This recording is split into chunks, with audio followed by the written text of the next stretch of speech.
Oggi una particolarità, anche una piccola esclusiva, ne possiamo anche essere fieri. Grazie a un altro ragazzo, Sarvish Waheed, spero di averlo pronunciato bene, che ci segue e che si è dedicato per fare questa intervista, perciò l'ha fatta in inglese, ce l'ha sottotitolata in italiano e ce l'ha sottoposta. Noi oggi vi presentiamo una bella intervista con Bruce Buffer. Chi è Bruce Buffer? Bruce Buffer è la voce dell'UFC dal 1996, è colui che annuncia tutti gli eventi più importanti dell'UFC. Veramente un personaggio interessante perché ha visto tutto il dietro alle quinte dell'UFC, delle MMA, e non solo le ha presentate e conosce tutto quello che c'è dietro. In più ci parlerà anche dei prossimi eventi. Se vi interessa l'intervista a Bruce Buffer in inglese sottotitolata in italiano, rimanete, altrimenti cari signori andate a vedere una bella intervista a Mike Buongiorno che vi fa vedere che i capelli che si era fatto. Scuola di botte, siamo di scuola di botte e meniamo tutti i bulli, i ciccioni e quelli brutti. Se tu vuoi vincere colpisci sotto, non la faccia, non la spalla, nemmeno il naso rotto. Cicalone ti insegna i pugni molto utili, ma se fai il prepotente diventano inutili. Se tu sei ciccione noi ti aiutiamo, da oggi basta monnezza e segui un piano. Ladies and gentlemen, today we have the legend, the great, the one and only Bruce Buffer. Bruce, how are you? Hi, Sarvish. Thank you so much for the introduction. I appreciate it. How are you? You good, yeah?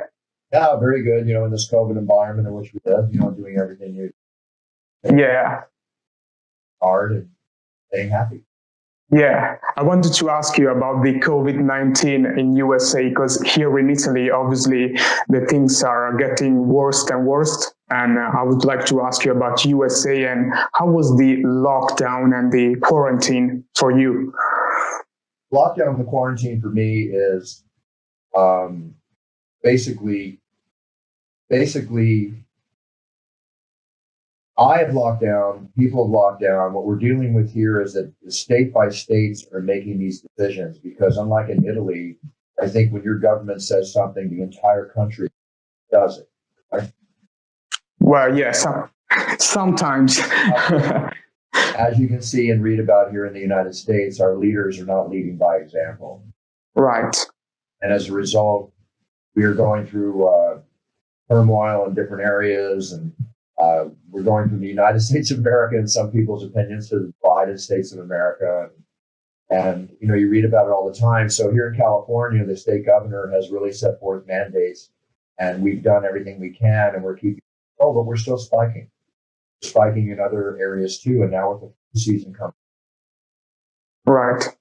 Getting in crowds, and been our president holding rallies where people are, together and not wearing masks and wearing masks. It goes against the whole safety and protocol, what we should. So not united in the way everybody approaches it, but people who choose to take it seriously, which hopefully is safety and protocols. I'm very safe, and that's what we have to do. So we're doing the best we can considering the situation. But it's not over yet. It's definitely spiking. We're still in stage one, out of stage. Yeah. Look at Italy, everything you went through up there, and especially, and then everything calmed down and moved back up again. Yes, yeah, of course, yeah. In obviously, you have Italian roots. As far as I know, originally you're from Italy. So I wanted to ask you, have you ever been here in Italy? This is something that's very painful for me. I've been to Europe 50 times or more, and I've never been to Italy. It's horrible. Oh, okay. But my ultimate goal is to take a nice vacation, hopefully with somebody I care about very much, and have a romantic vacation to Italy. Well. And I want to do the coastal regions. I want to see all those places. I want to see where George Clooney has his house. Yes, yes. And then, because I love that whole area, home. Of course, I want to do, Rome and sightseeing. And I want to eat a lot. Yes, yeah, we have some good food in here, obviously.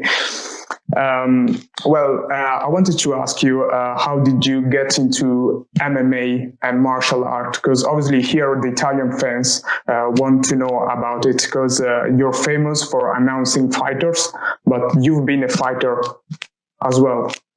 Yes, I started in martial arts at 12. My first start was judo. And then I went on to study Tang Soo Do, which is a Korean art, which I have a second-degree black belt in, studying with Chuck Norris's fighting partners out here in California. I've always trained. I keep training. I always stay in shape. Saw the world of the UFC. I knew that was my world. Looking forward to it because UFC 254 is such a huge show with Habib Nurmagomedov, just Gaethje, and Yes. And when you're in this situation, Sarvish, you have to embrace it. You have to make the most. Yes, of course. That's what I'm trying to do. That's what. Yeah. And obviously, Khabib versus Gaethje is going to be an awesome fight. So what do you feel while announcing those kind of fighters? Like, what kind of bond you have with them? I have a great bond with them, and especially after I've announced them a couple times, and it always lights my heart up and humbles me when they get excited or they allow me to enter their space. As you know, I get close to them at times, or the fist bumps they throw. I never put the fist out; they do. Yeah, and that's awesome. Yeah, it's not me going, hey, Yeah, hey, it's cool. And when the COVID started, I was doing elbows, but then I thought, okay, just give them the fist bump. I'll go wash my hands, do the. Yeah. But it's incredible, and there's a bond that gets created. Keith and I, we have a bond. Justin Gaethje and I are building a bond. Other fighters you see. I always give my all when I have to give everything I have to enhance this moment. Warriors, male and female warriors enter the octagon because they're putting their blood, sweat, and tears, and they're hyped to a point. But my job is to take them to the next level, and that's what I try to do. And it's an honor to be there. Every night I walk in the octagon, including 2 weeks when I walk in, it's going to be what I consider my first night. This is the night I have to prove to myself that I deserve this job. Powers that be, prove to fans like you, the fighters, and my mom that I enjoy. Yeah, that's awesome. Yeah, absolutely. Yeah, myself. Yeah. So, and how do you keep your voice so energetic and so warm, Like, do you rehearse? Do you do something? No, never rehearse. Nothing. Okay. The only rehearsal I do is maybe make sure I have the fighters' names down perfect. Right? Yeah. Mixed down, but there's a rehearsal voice and there's a live voice, and I want to be organic, and I want to show myself in the crowd again, like I said before, my passion for what I do. So I feed off the energy, but right now I don't have 10, 20,000, 50,000 fans in the arena. Excite me more. But I can, like Superman does, walk in a phone booth, come out in the tuxedo and be ready. I get my face on, get it going. And then, not that I'm Superman, I'm just now. But then when I get in the octagon, I'm staring into the eye of the tiger. Right? I never take my eyes off their eyes. And it's me and the fighter and me. And I can still give all the energy I give when there's 20,000 fans in, because I think it's more important now than ever with no fans that I do excite the show. Yes. And you do, sir. Absolutely. Me as an original poster of the first James Bond Dr. No. Oh, yes. And I have, some Italian posters too. There's an Italian poster right in front of me, Dr. No. Yeah. And I have posters from the 30s, the 40s, and 50s. I also collect antique weaponry, like World War II and before, guns and artifacts. I'm not a hunter. I shoot. I can shoot a bad guy coming through to hurt my family, the window, in a heart. Who's your favorite fighter, if you have one? I have so many because I've announced so many great warriors that you have to realize that there's so many out there. I can name examples of some. Randy Couture, greatest. Yes. The Octagon, Chuck Liddell, George St. Pierre. Yes. And in his prime.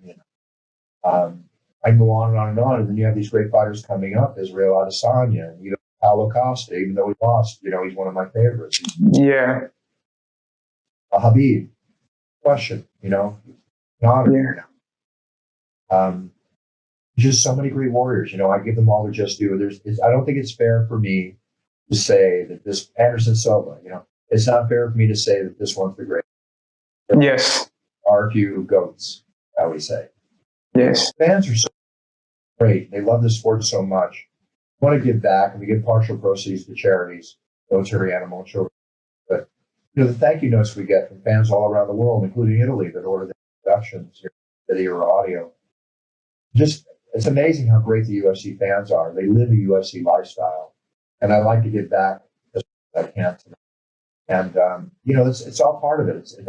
This is the constant thing, even when I'm not in the octagon, that excites me and makes me happy and proud to be the voice of the octagon. I wake up every morning and kiss the ground and say thank you, you know? Yeah, Bruce, thank you very much. It's been an honor for me. Thank you, Sarvish. I appreciate it very much. And I hope to have another chance to interview you maybe in the future for the Italian fans. Sure. Maybe one day when we get to Italy. We've been waiting for that for a long time. Sure, sir. Now you have my contact, so please message me. Thank you, Sarvish. I appreciate it. I wish you all the best. Please stay safe. Right? Of course. Yes. Thank you so much for allowing me to be on your show. Thank you. Thank you, sir. See you soon. Bye-bye. Cheers.